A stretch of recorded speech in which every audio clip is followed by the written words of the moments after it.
Guys, coisinha rápida antes da gente iniciar um conteúdo novo, que é isso aqui.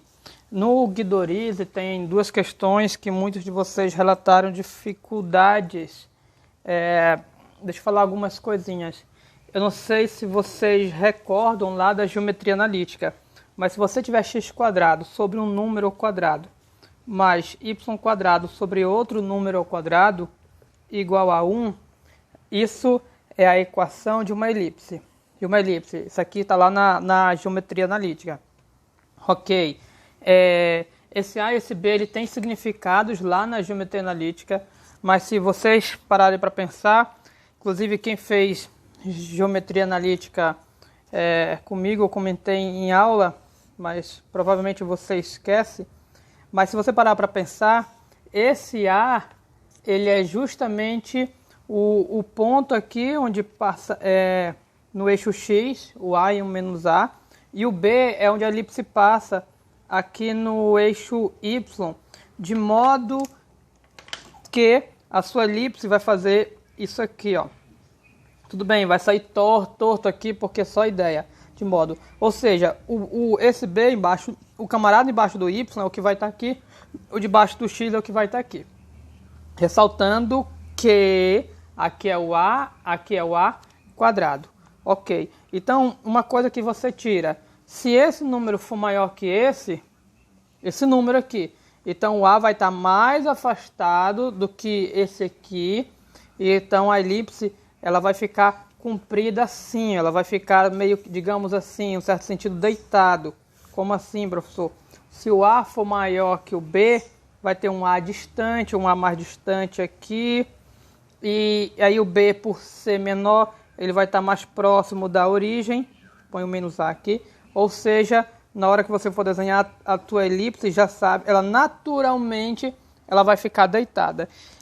Beleza, muita gente se importa com o negócio de quem é o A, quem é o B, eixo maior, eixo menor, não se preocupe muito com isso. Debaixo do X é o que vai ficar no eixo X e por aí vai. Beleza, agora qual é a grande dificuldade? A grande dificuldade é a seguinte, provavelmente a dificuldade está no fato de não saber interpretar a equação direito. Você pode dizer, professor, o senhor não comentou sobre isso, então a gente não precisava ter entregue a lista? Não, ainda seria para ter entregue, porque essa parte aqui não é de cálculo 1. Mas a gente vai comentar para esclarecer para quem não conseguiu fazer o exercício. Guys, isso aqui é uma equação dessa curva. O que isso significa? Significa, em termos de equação, deixa eu dar um pause aqui para minha caneta vermelha. Não achei, acho que as crianças pegaram. Vamos usar a preta. O que significa? Significa que qualquer ponto que eu coloque em cima da minha equação, um ponto em cima, eu tenho uma abscissa x aqui e uma ordenada y aqui, de maneira que ela vai satisfazer isso. Ou seja, o x daqui, se eu elevar ao quadrado, dividir por a ao quadrado e somar com o y ao quadrado daqui, dividir por b quadrado, sempre vai dar 1. Isso é sempre. Então, na minha elipse, ela satisfaz essa equação. O que está aqui nas cascas tem que essa expressão vai ser sempre igual a 1. Agora, o que está fora da casca, o que acontece? Por exemplo, pegue um ponto aqui. Esse ponto está fora da casca. Perceba que nesse ponto, quando você pega, o x é o mesmo, portanto, o x é o mesmo. O que mudou? Mudou que o y cresceu. Foi daqui para cá. Se o y cresce, observe aqui para a expressão. Significa que esse y cresceu. Então, essa expressão se tornou maior. Então, nesse ponto, o x sobre a quadrado mais y sobre b quadrado, ele não vai ser mais igual a 1. Ele vai ser o quê? Maior que 1. E toda a parte externa vai ser maior que 1. E com pensamento análogo, você percebe que toda a parte interna vai satisfazer a desigualdade. X quadrado sobre a quadrado mais y quadrado sobre b quadrado menor que 1. Menor que em toda a parte dentro. Ou seja, lá no exercício, quando você via isso, menor que 1, significava o quê? Isso é quase uma equação da elipse, se fosse igual.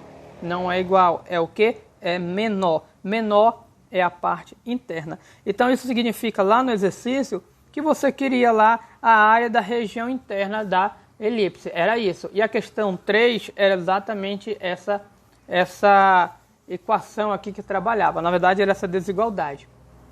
Ok? Isso na 3. Na 2 você tinha algo do tipo aqui, ó. 4x² mais y² menor ou igual a 1. Aí você pode dizer, professor, eu não sei que equação é essa. Aí é que entra os seus olhos de águia. Se eles estiverem treinados, seus olhos, você olhou para isso, você já enxerga uma elipse. Se você não tiver treinado, você vai ter que pensar um pouquinho, opa, isso está parecido com isso. Quase. Tem x², tem mais, tem y², tem y². O que falta? Esses bichinhos e tem um negócio aqui atrapalhando. Aí, muito simples, o que você faz? Usa truques, manipulação matemática.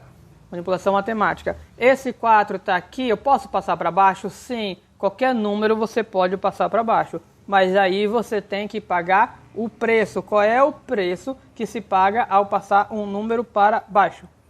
O 4, ele vem para baixo invertido. Então, o 4 vem invertido. Mais y². Tem alguém aqui embaixo? Não. Se é igual a elipse, tinha que ter alguém. Não seja por isso, nós colocamos o 1², que não tem problema nenhum. Porque 1² é 1 e 1 não se enxerga no denominador. Ok? Menor ou igual a 1. Menor ou igual que 1. E devido a esse menor igual, se fosse igual era elipse. Como é menor ou igual, vai ser o quê? Vai ser interior da elipse. Ou seja, o que é aquela questão número 2 do Guidorize quer é a área de uma região interna de uma elipse. E está aqui a equação da elipse para vocês. Apresenta a equação da elipse. E para desenhar, professor, como é que eu vou desenhar essa elipse para enxergar realmente? Bom, para você desenhar, você precisa enxergar isso aqui como um quadrado, que nem está aqui, ó. Aqui eu tenho 1², eu sei que meu B é 1. Aqui, quem é que vai ser nosso A? É 1/4? Não, porque tinha que estar ao quadrado. Então, você tem que transformar ao quadrado. Eu não sei se vocês sabem transformar um número em quadrado. Você usa a sua raiz, que você transforma qualquer número positivo em quadrado. Como assim, professor? O 5, como é que eu transformo em quadrado? Ele é quadrado da raiz de 5. O 3 é quadrado da raiz de 3. Transformei em quadrado. O 9 é quadrado do 3. O 9 é mais simples, porque raiz quadrada de 9 é 3. Então, aqui eu quero transformar o quadrado, fica 1/2 ao quadrado. E vai ficar assim. Pronto, transformei. Eu usei, para quem tem dúvida, eu usei a raiz. A raiz, que nem aqui que eu estou usando a raiz. Raiz de 1 é 1, raiz de 4 é 2. Então, ladies and gentlemen, eu tenho aqui o meu A, que nem aqui, que está ao quadrado. E eu tenho o meu B, que está ao quadrado também. Eu posso desenhar a minha elipse. Eu venho aqui, olha como é simples de desenhar a elipse. No eixo X eu vou marcar o meio. Eu marco o meio onde eu quero. Onde eu quiser. Vou marcar o meio aqui e o menos meio aqui. Tem que respeitar que a distância aqui tem que ser a mesma dessa. Agora, quem eu marco? O 1. Como é que é o 1 aqui? Eu sei que 1 é maior que meio. Então, na hora que eu for marcar, eu tenho que marcar o 1 mais distante. Aqui tem que ser mais ou menos mesmo, o 1 mais distante. Pronto, não precisa ser algo perfeito.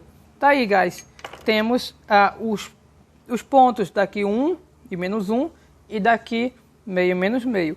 Tendo os pontos, você consegue marcar a tua elipse aqui, ó. Pronto, tá aí tua elipse. E, guys, essa é a nossa região que a gente quer calcular a área. E aí você vai calcular a área usando aquele truque lá da aula, da primeira aula de substituição trigonométrica. Qual é o truque? Perceba que o eixo divide a nossa elipse em 4 partes iguais. 1, 2, 3, 4. E aí você pode usar só uma parte aqui.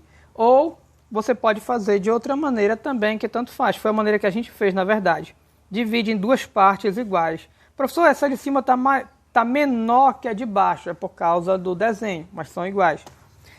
Você pode dividir. Então, só essa parte aqui de cima, você calcula a área e no final você dobra. Por que dobra? Porque a área da elipse é essa duas vezes. Como assim duas vezes? Essa e essa. Então, você tem aí. E como é que você calcula a área da elipse? Aí tem um truquezinho que eu expliquei, isola y, integra e etc. Então, esse vídeo é curto, rápido, segunda parte da aula 19, e basicamente era só para explicar para vocês como compreender equações desse jeito. Ok? Thanks!